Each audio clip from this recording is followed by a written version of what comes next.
Chapter 40. We was feeling pretty good after breakfast, and took my canoe and went over the river a-fishing, with a lunch, and had a good time, and took a look at the raft and found her all right, and got home late to supper, and found them in such a sweat and worry they didn't know which end they was standing on, and made us go right off to bed the minute we was done supper, and wouldn't tell us what the trouble was, and never let on a word about the new letter, but didn't need to, because we knowed as much about it as anybody did. And as soon as we was half upstairs and her back was turned, we slid for the cellar cupboard and loaded up a good lunch and took it up to our room and went to bed, and got up about 11:30. And Tom put on Aunt Sally's dress that he stole and was going to start with the lunch, but says, "Where's the butter? I laid out a hunk of it," I says, "on a piece of a corn pone." "Well, you left it laid out.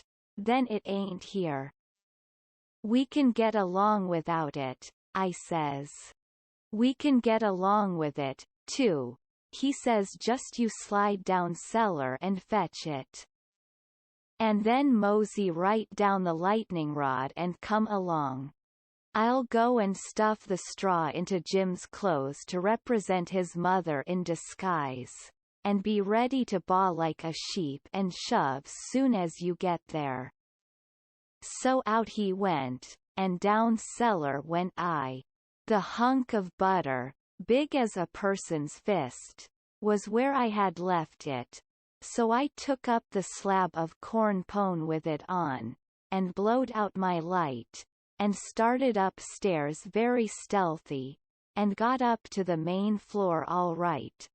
But here comes Aunt Sally with a candle, and I clapped the truck in my hat, and clapped my hat on my head, and the next second she see me and she says, "You been down cellar?" "Yes'm." "What you been doing down there?" "Nothin'." "Nothin'." "No'm." "Well, then, what possessed you to go down there this time of night?" "I don't know, Em." "You don't know? Don't answer me that way. Tom, I want to know what you been doing down there." "I hain't been doing a single thing, Aunt Sally. I hope to gracious if I have." I reckoned she'd let me go now, and as a general thing she would, but I suppose there was so many strange things going on she was just in a sweat about every little thing that warn't yardstick straight, so she says, very decided, "You just march into that setting room and stay there till I come. You been up to something you no business to, and I lay I'll find out what it is before I'm done with you." So she went away as I opened the door and walked into the setting room. My, but there was a crowd there. 15 farmers, and every one of them had a gun. I was most powerful sick, and slunk to a chair and sat down.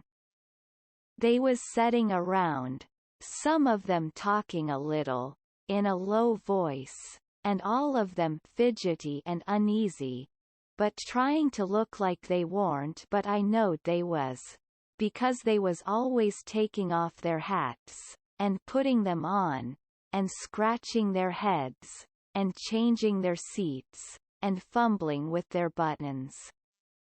I warn't easy myself, but I didn't take my hat off, all the same.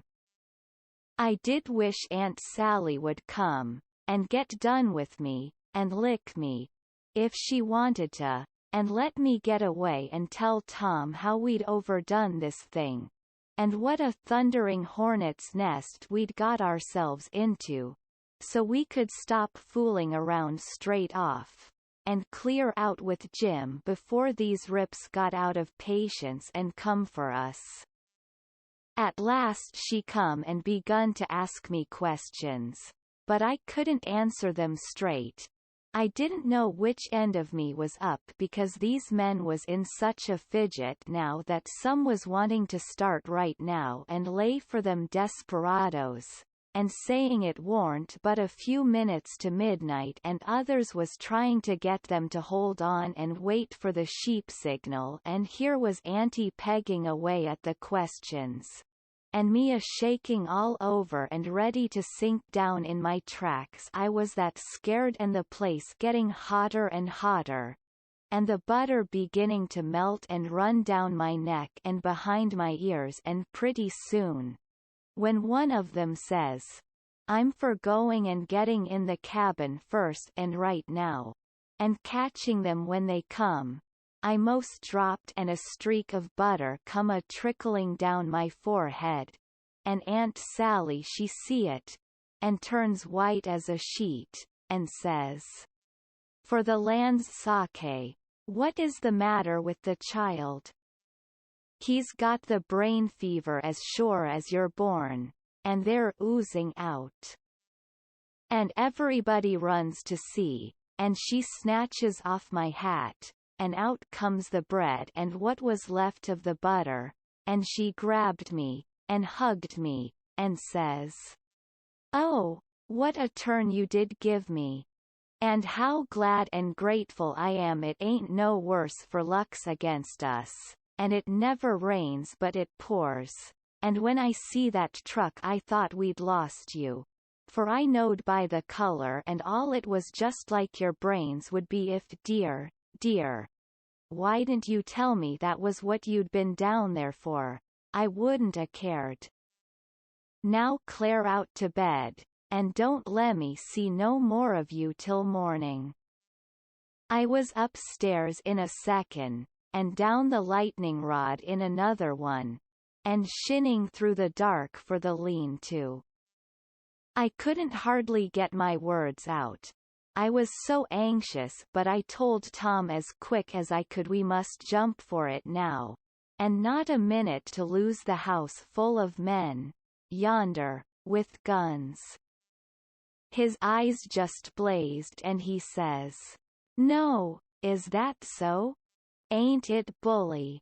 Why, Huck, if it was to do over again, I bet I could fetch 200. If we could put it off till—" "Hurry, hurry," I says. "Where's Jim?" "Right at your elbow, if you reach out your arm you can touch him. He's dressed, and everything's ready. Now we'll slide out and give the sheep signal." But then we heard the tramp of men coming to the door, and heard them begin to fumble with the padlock, and heard a man say, "I told you we'd be too soon, they haven't come, the door is locked. Here, I'll lock some of you into the cabin, and you lay for 'em in the dark and kill 'em when they come, and the rest scatter around a piece, and listen if you can hear 'em coming." So in they come, but couldn't see us in the dark, and most trod on us whilst we was hustling to get under the bed. But we got under all right, and out through the hole, swift but soft, Jim first, me next, and Tom last, which was according to Tom's orders. Now we was in the lean-to, and heard trampings close by outside. So we crept to the door, and Tom stopped us there and put his eye to the crack, but couldn't make out nothing. It was so dark, and whispered and said he would listen for the steps to get further, and when he nudged us Jim must glide out first, and him last. So he set his ear to the crack and listened, and listened, and listened, and the steps a-scraping around out there all the time, and at last he nudged us, and we slid out, and stooped down, not breathing, and not making the least noise, and slipped stealthy towards the fence in Injun file, and got to it all right, and me and Jim over it, but Tom's breeches catched fast on a splinter on the top rail, and then he hear the steps coming. So he had to pull loose, which snapped the splinter and made a noise, and as he dropped in our tracks and started, somebody sings out, "Who's that? Answer, or I'll shoot." But we didn't answer, we just unfurled our heels and shoved. Then there was a rush, and a bang, bang, bang, and the bullets fairly whizzed around us. We heard them sing out, "Here they are. They've broke for the river. After 'em, boys, and turn loose the dogs. So here they come, full tilt." We could hear them because they wore boots and yelled, but we didn't wear no boots and didn't yell. We was in the path to the mill, and when they got pretty close onto us we dodged into the bush and let them go by, and then dropped in behind them. They'd had all the dogs shut up, so they wouldn't scare off the robbers, but by this time somebody had let them loose. And here they come, making pow-wow enough for a million, but they was our dogs, so we stopped in our tracks till they catched up, and when they see it warned nobody but us, and no excitement to offer them. They only just said "howdy," and tore right ahead towards the shouting and clattering, and then we up steam again, and whizzed along after them till we was nearly to the mill, and then struck up through the bush to where my canoe was tied, and hopped in and pulled for dear life towards the middle of the river, but didn't make no more noise than we was obliged to. Then we struck out, easy and comfortable, for the island where my raft was, and we could hear them yelling and barking at each other all up and down the bank, till we was so far away the sounds got dim and died out. And when we stepped on to the raft I says, "Now, old Jim, you're a free man again, and I bet you won't ever be a slave no more." And a mighty good job it was, too, huh? It, ooze planned beautiful, and it, ooze done beautiful, and day ain't nobody kin get up a plan dat's mo mixed up and splendid den what dat one was. We was all glad as we could be, but Tom was the gladdest of all because he had a bullet in the calf of his leg. When me and Jim heard that, we didn't feel so brash as what we did before. It was hurting him considerable, and bleeding, so we laid him in the wigwam and tore up one of the Duke's shirts for to bandage him, but he says, "Gimme the rags, I can do it myself. Don't stop now, don't fool around here," and the evasion booming along so handsome man the sweeps, and set her loose.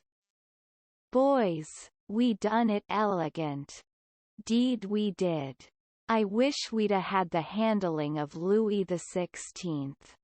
There wouldn't a been no "Son of St. Louis, ascend to heaven," wrote down in his biography. No, sir, we'd a whooped him over the border, that's what we'd a done with him, and done it just as slick as nothing at all, too.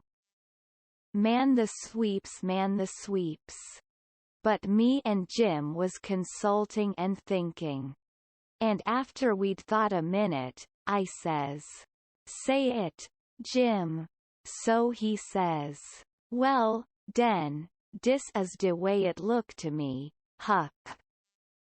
Ef it was him dat, ooze bein' sot free, en one er de boys was to get shot, would he say, 'Go on en save me, nemine bout a doctor fur to save dis one'?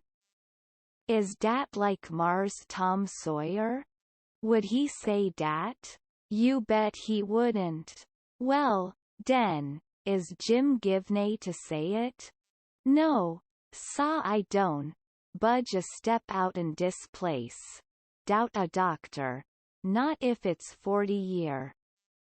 I knowed he was white inside, and I reckoned he'd say what he did say, so it was all right now, and I told Tom I was a-going for a doctor. He raised considerable row about it, but me and Jim stuck to it and wouldn't budge, so he was for crawling out and setting the raft loose himself, but we wouldn't let him. Then he give us a piece of his mind, but it didn't do no good. So when he sees me getting the canoe ready, he says, "Well, then, if you're bound to go, I'll tell you the way to do when you get to the village. Shut the door and blindfold the doctor tight and fast, and make him swear to be silent as the grave, and put a purse full of gold in his hand, and then take and lead him all around the back alleys and everywheres in the dark, and then fetch him here in the canoe, in a roundabout way amongst the islands, and search him and take his chalk away from him, and don't give it back to him till you get him back to the village, or else he will chalk this raft so he can find it again. It's the way they all do." So I said I would, and left, and Jim was to hide in the woods when he see the doctor coming till he was gone again.